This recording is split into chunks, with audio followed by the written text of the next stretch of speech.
If you have clicked on this video and you have not heard or seen anything about the Visa, MasterCard, or PayPal censorship issues, I would click off of this video, go find one that covers the topic, and come back.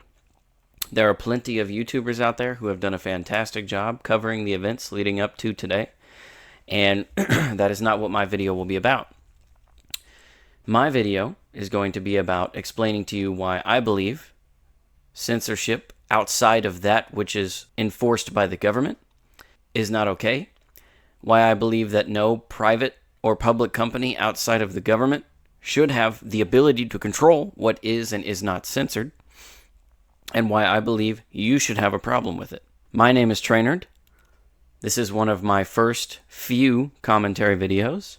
I must admit I will be biased in this topic. If it isn't already obvious, I'm very much against censorship, but I do hope that we can sit and have a civil discussion about this without turning violent against one another. Because these days, if you take a look at how we've handled protesting in our country lately, I realize that civil conversation may be a little bit more difficult. If you end up enjoying what we discuss here in today's video, please feel free to leave a like, comment, subscribe. Your support would be very much appreciated. And without further ado, let's get into the video. So, to give a brief summary of what's been happening, Visa, MasterCard, and PayPal have been pressuring merchants into removing content that they do not agree with, that they do not accept. Most of it has been related to adult content and pornography, but not all of it. And a couple of examples of this have been the video game Mouthwashing, which was a huge hit recently, and Ready or Not, another huge video game that has faced major controversy due to its changes with regard to censorship and the pressure that Void Interactive was under to make these changes. I think that your average individual who enjoys video games, for the most part, would be angry at this. Nobody wants to have that content removed altogether, or to have the artistic creation they have come to appreciate warped or changed from that which was the artist's original vision. With that being the case, that segues right into the first point of the video. It's that one of the reasons why I believe you should have a problem with this censorship is because the people who are enforcing the censorship or begging companies to enforce it, like Collective Shout, are people who don't actually care about the content itself. For example, the people in the group of Collective Shout don't actually care about the content itself. These are not people who sit down, play the game, see this, and actively wish it was not in the game. They don't wish that they didn't see a child convulsing with a heroin needle in their arm when they were playing Ready or Not. They don't wish that they hadn't seen a woman being sexually objectified and traumatized in Mouthwashing because they wanted to play the game. These are people who have an agenda they want to push, and they have nothing better to do on a weekday than to reach out to a payment processor company, annoy them with calls and emails and messages about how they're against the type of content they're allowing their merchants to sell, and they don't appreciate the payment processors allowing people to use their own money to purchase said content through the payment processor and engage with it. These people that are advocating for the censorship in these games or in the media in general, they do not care about you.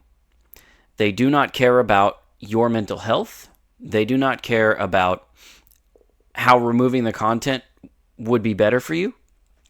These are people who have a very specific worldview, a very specific view of what they deem to be socially acceptable to engage with.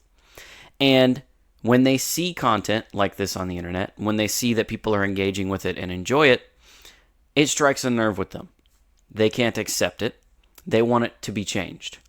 It's kind of like an extremely conservative individual not willing to be open-minded and not willing to break away from their personal values, their personal morals. They see something they have a problem with, and they are not okay with it, and they don't want you to be okay with it either. So they push for the censorship of these things, not because they think it'll be better for you, but because it would be better for them. They are not doing it for you. Do you honestly believe the people behind Collective Shout are sitting down behind their computers and complaining because they think this is better for you? And even if some of them actually do believe that this censorship is better for you, do you, as an average individual, an average consumer, that is completely disconnected from these other individuals who are actively attempting to reach out to payment processors to enforce this censorship, do you believe they have a right to do this? Do you believe a group of whiny people on the internet have the right to influence what you get to enjoy through creative expression?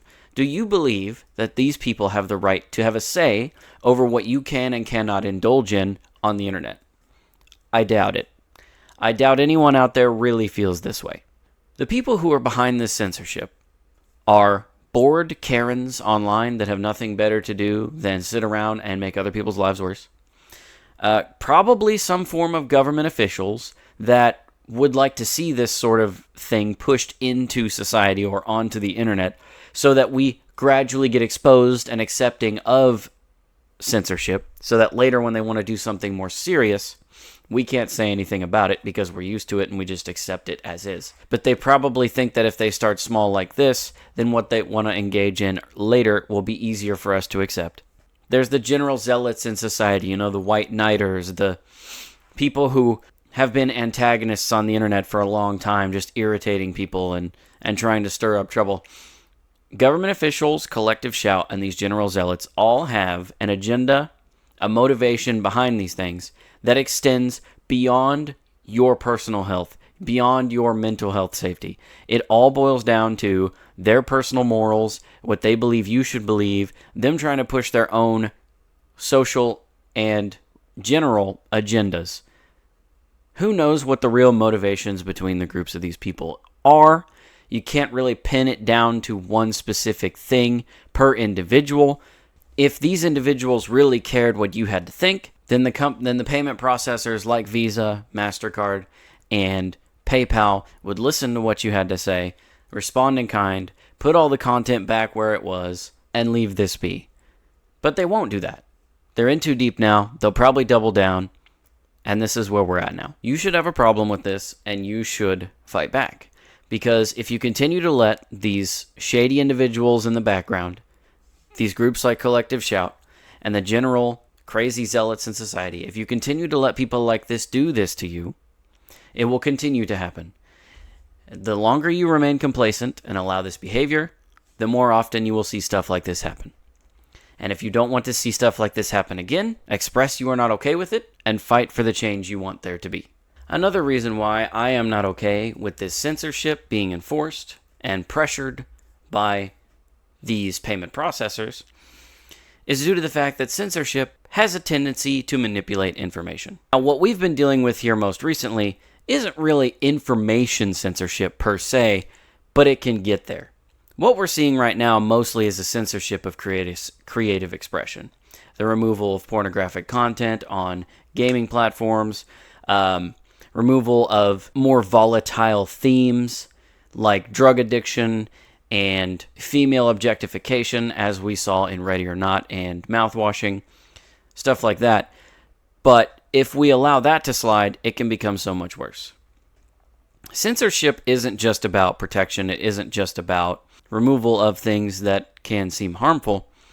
It can also be used in terms of omission of information that is important. Ability to manipulate information through censorship is dangerous and will ultimately serve no one but those in power over time. Here is a means in which censorship of information could be harmful to you. Let's say a clinical organization of sorts has a brand new medication they want to distribute to the public. It has not been FDA approved, but it has shown some effectiveness. However, there are side effects, unpleasant side effects. So the company that wants to distribute this medication may be willing to admit the lack of FDA approval, and they may be really gung-ho about pitching the effectiveness of the medication, how people have seen results. However, they may not want to disclose the presence of the side effects because, well, the admission of these side effects could scare buyers off.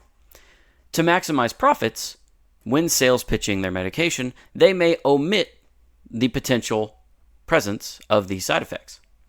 In doing so, they have essentially censored this information and only relayed to you that which serves their needs. They want to maximize profits. They omit some information, not necessarily lying about it, but censoring the presence of the information to protect their own business, to maximize their effectiveness in selling the product.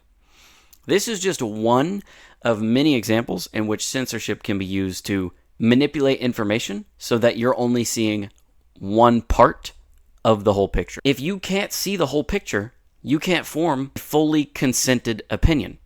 If you are not fully informed, you can't give complete consent. There is actually a term relative to psychological clinical trials related to this. This term is officially phrased as informed consent. Just like how in a trial, you can't give informed consent unless you have all of the information related to your trial, you can't give a fully informed and fully formulated opinion or take on a subject if you don't have all the information. Information manipulation through censorship is dangerous because it creates a situation where you can't give proper opinions and where you may end up in a situation where you have these unfortunate side effects. And now you're in a position where you want your money back. You're now fully informed, so now you want to warn people about the side effects. And information manipulation is one of the most dangerous forms of censorship. And if we allow censorship to be enforced from payment processors, how long before this sort of censorship starts being used regularly, online or elsewhere, in order to manipulate information so that people in the public can't think for themselves, form fully informed opinions, and safely navigate throughout their day-to-day lives? This can cascade and snowball into horrible situations for everyone if we allow this form of behavior from payment processors like PayPal, Visa, and MasterCard to continue. It can lead to this. That's a rather dramatic side to things, but it's a possibility if we allow this behavior to continue in the society in which we live. On top of that, if we allow censorship like this to cascade, it will also create lots of civil unrest. No one will be able to trust the information they hear from people online or the government, from private companies. Nobody will be able to trust anything they're hearing. And while I personally believe taking everything you hear with a grain of salt is a healthy side, if the general public as a whole can't ever trust anything they're seeing or hearing from the government or from private companies, that creates a problem where no one's going to be able to trust each other. That's going to hurt the economy because no one's going to want to be buying things. Imagine if Visa and MasterCard took a hit and there was this would never happen. But imagine if everyone were to stop using Visa and MasterCard as a form of payment tomorrow. Well, right now there aren't very many suitable alternatives other than directly spending cash or going to places that accept crypto forms of currency. The economy would grind to a crippling halt, and all of that would have stemmed from distrust and civil unrest related to these payment processors. I think anyone could agree that is a glaring issue and a major reason why this sort of power should not be given to a company with as much influence as a payment processor, or anyone for that matter, outside of the government. My bias is going to show a little bit more here, because I'm going to talk a little bit more about how censorship dulls creative expression. I personally appreciate whenever a video game company or a book or a TV show or a movie pushes the boundaries of what's typically socially acceptable for an individual to witness.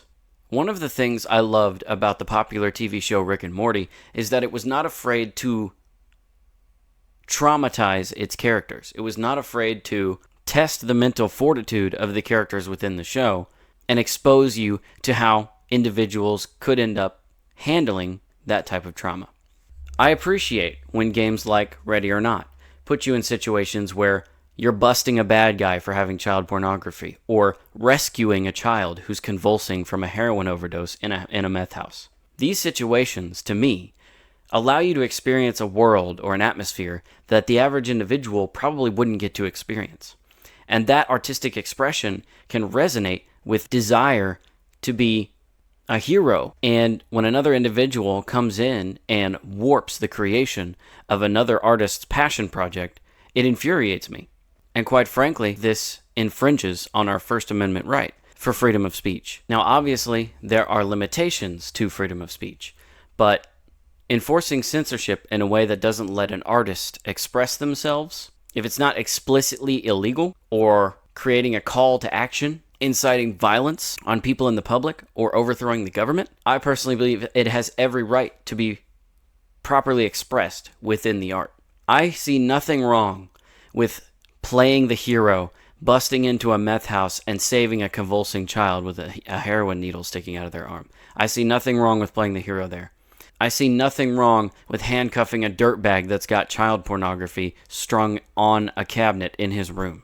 Now, there are more controversial topics with regard to censorship, like that which is in pornography in adult games on merchant sites, like Steam and GOG. It's difficult to justify the removal of pornographic content because pornographic content is engraved into the very morals of social conformity. It's engraved into the very DNA that's built into human interaction. So many religions, so many ideologies, so many rules in society are conflicted with how the human body should be treated. You've got entire countries with a culture where women are not allowed to show any part of their bodies. And then you've got parts of the world where women can show themselves practically naked online and they get paid millions to do it. There are so many different ways in which the world interacts with people on an individual to individual basis that it's hard to refute the removal of pornography. But I think it's just as hard to support the removal. It's easy to say, oh, I don't want my child seeing this content. It's easy to say, oh, this could be hurtful with regard to sexual objectification and societal morals and ethics. It's easy to make these claims, but it's just as equally as difficult to prove that content like this does any kind of harm to public morals, to any kind of harm of objectification of individuals on a one-to-one basis. There has been research conducted on this sort of thing for years, and it's almost always yielding mixed results. And for the most part, it's different from an individual to individual basis. While one person could become addicted and take in way too much of the content, another individual could be exposed to endless amounts of it and be fine. I think a really good comparison to this is alcohol. And this is one of the things that's been driving me nuts for years. You can be an individual who casually engages in alcohol consumption and have no problem with it. Hell, you can go through your college years getting wasted every Saturday and be perfectly fine when you come out of college. There's individuals who can go through that and be perfectly fine. But then you've got the individuals with addictive personalities that can't handle that amount of alcohol consumption. They become hopelessly addicted. It ruins their lives. And yet we still allow alcohol purchases in society. If we are allowing the purchase of alcohol in our everyday society, if we are allowing people to ruin their lives with it, if we are allowing it because there's people out there who can handle it and they don't want the people that are the worst ruining it for everyone else, then why are we treating censorship in a similar manner with regards to video games, media, etc.? Why are we claiming the content has no place on the internet when there are people who can be exposed to this stuff on a day-to-day basis and go back to work at their 9 to 5 the next day like it's nothing, while also having some people take it a little too seriously and go start shooting up people in a school or an office building? I realize that this comparison I'm making is a dangerous one because they're both different in their own way, but for the most part, they're similar. Just like right now, how we have it set to where no one individual or company has the right to say whether you can drink alcohol or not. No one company or group of people online has any right to say what you're allowed to express in your art, in your creations, in your media. And it's really hard to stand up to this sort of behavior because these payment processors that are enforcing this, that are putting on this pressure, they practically control the world economically. There's really nothing that we can do at the moment. Until someone finds a way to stand up to this, there's nothing we can do. Like, sure, you could find a means to pay for things other than using a Visa or MasterCard, but good luck. And they know they have this power, and that's why they're not backing down. That's why they're ignoring your complaints on customer service calls. That's why they've got people reading a script and hanging up on you.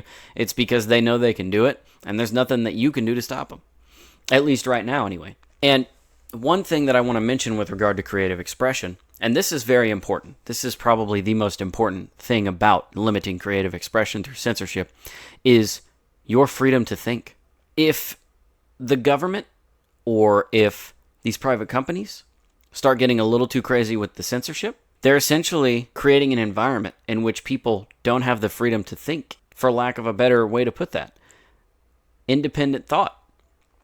If they're constantly directing you in a certain direction with their censorship, if they're constantly telling you, no, you can't see this, no, you can't think about that, no, you can't be exposed to this, it's going to create this environment where we have a manufactured social conformity, a manufactured idea of what's acceptable. And they can control public thought through this tool, through censorship. And it's one of the biggest reasons why I think the freedom of speech amendment exists in the first place, is to protect freedom of thought, freedom of expression. What Visa, MasterCard, and PayPal are doing right now goes against one of the basic things that founded our country. And I realize there's a lot of people in the country right now that are a little disgruntled with the way that things are economically, politically. They think there's a flaw, and maybe there is. But one thing I don't think is a flaw is our will to freely express how we feel, freely express our art, freely express what we think. And censorship in the media, censorship in art does that. It hinders your ability to think freely. It hinders your ability to create freely, to experience freely. I heard a YouTuber recently say something that really resonated with me. He said, people have the right to fuck up their own lives. If you're not hurting anyone else, you have the right to fuck up your own life. And that really struck me. Because at the end of the day, it's your life. If you want to screw yourself up by exposing yourself to things that people might want censored in the media, you have the right to do so as long as you're not hurting other people. And right now, there isn't enough statistical research to show specific things in the media that are being censored by people like Collective Shout, shady government background officials, and zealots in society that are going a little crazy and just backing this censorship movement, this censorship behavior. If any of these people even actually exist, there isn't enough data to, in fact, prove that any of this actually causes harm to other individuals. It's just like alcohol. It all depends on who's consuming it, how much of it they're consuming, and what they're consuming. That's all what it boils down to. Every individual has their own tolerance level, their own capability to handle what they can handle. And I don't think any one person, any one group out there, any one company, any one organization has the right to tell us as average individuals what we can and cannot consume. I want to reiterate that everything in this video is my opinion. I'm simply an average individual who enjoys his video games. I've grown up with them, and I appreciate when people take risks, push the boundaries of what's socially acceptable to view in media. And it's moments like that whenever we allow full range of creative expression. It's moments like that whenever what I'm watching, what I'm playing, what I'm taking in, that's the type of content that really wows me, takes me by surprise, and what forms real appreciation from me. And that's not to say that in order for me to enjoy a game or a movie or a TV show, that someone has to be getting brutally assaulted, that someone has to be suffering from a drug overdose, that someone has to be getting murdered. It's not to say that. Because there's perfectly fantastical things I've experienced, like sitcoms where I get attached to the characters like Big Bang Theory, romance stories where the guy gets the girl or the girl gets the guy. There's stuff like that can touch me on an emotional level and that I can appreciate as well. But those were creations also where the artists were allowed to freely express themselves to their full potential. And I think just like those shows and movies and games get to, I think that shows, movies, and games that touch on more controversial topics, like Ready or Not, with drug abuse and the arresting of dangerous pedophilic criminals, and Mouthwashing, a horror game, get stuff like that, I can appreciate those as well. They allow you to see things like that from behind a screen, safely in your home, and not out in the streets where you could be traumatizing yourself going through it for real. They allow you to play the hero or experience the story in a way that almost teaches you a lesson rather than inciting violence or creating an environment that harms public morals. And that's one of the things that I think is the biggest issue with this censorship, is that I don't think it's properly been justified. Now, what you could deem as proper justification for censorship is a very touchy and very opinionated subject that could have differing answers based on the morals of your culture or of the part of the world you're from. But for the most part, I believe censorship never does anything but harm freedom of thought, freedom of expression, and your freedom as a consumer to engage in things you might not otherwise experience in your day-to-day life. Again, this video was merely a discussion. All this stuff is my opinion. I just wanted to get it out there and at least give my perspective on it all as an average everyday individual. Feel free to discuss your position on it in the comments. Please keep things civil and straightforward. We don't need any threats of violence. We don't need any shaming or insulting one another. And if you're an individual who is against this censorship, like I feel like most of the average consumers are, speak up. Tell Visa and MasterCard and PayPal you will not accept this. Keep those customer service calls going. Keep annoying the shit out of that company, out of those companies. Let the government know you are not okay with this. Get them involved. Because right now I think we're at a point where this company's going to hold fast and sink in their boots until someone forces them out of their power trip. Persistence is key in times like these. If you don't want this censorship to blossom into something way worse, make it known. Make your voice heard, because right now, the only voices that are being heard are collective shout. The only voices that are being heard are the crazy zealots out there following collective shout. The only voices being heard are the shady individuals in the background that have some agenda to push by utilizing this form of power. Make your voice heard. Keep up the customer service calls. Keep annoying the hell out of these companies. Keep poking and prodding the government. Keep making noise until someone does something. That is my take on why censorship is problematic, why you should have a problem with it, and why we should not stand for it. My name is Trainerd. I hope you enjoyed the video. If you did, please feel free to stop by my stream and hang out sometime. I do stream every day on Kick at kick.com/Trainerd-73. For the most part, I stream every day. I try to take a day off here and there. And I hope to see any and all in the next video. Deuces.